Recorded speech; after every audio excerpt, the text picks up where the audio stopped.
Integral e power x by 2 minus 1 dx. Okay, so దీని value మనం find out చేసుకోవాలి.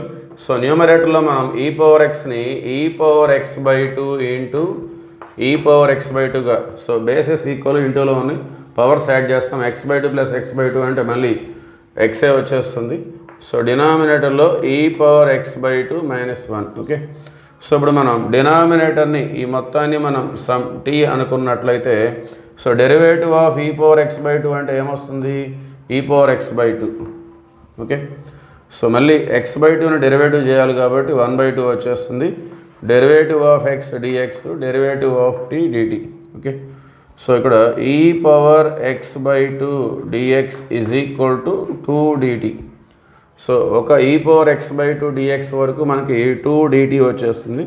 So 2 out side ఉన్నట్లయితే, so ఇక్కడ e power x by 2ని మనం t అనుకున్నాం. e పవర్ x బై 2 కావాలంటే మైనస్ 1 రైట్ సైడ్ వస్తే t plus 1. So e power x by 2 dx మొత్తం కూడా 2 dt. డినామినేటర్ మొత్తాన్ని మనం tగా తీసుకున్నాం.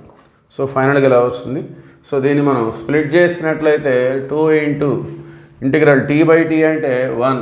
So that means dt plus integral 1 by t dt. So 2 అనేది కామన్ తీసుకుంటే integral 1 by t dt plus c. So 2 into integral dt అంటే t వచ్చేస్తుంది. ఇక్కడ log mod t bracket close plus c. So 2 into t అంటే ఏమొస్తుంది మనకి? e power x by 2 minus 1 plus log mod t అంటే కూడా e power x by 2 minus 1 plus c. This is the answer.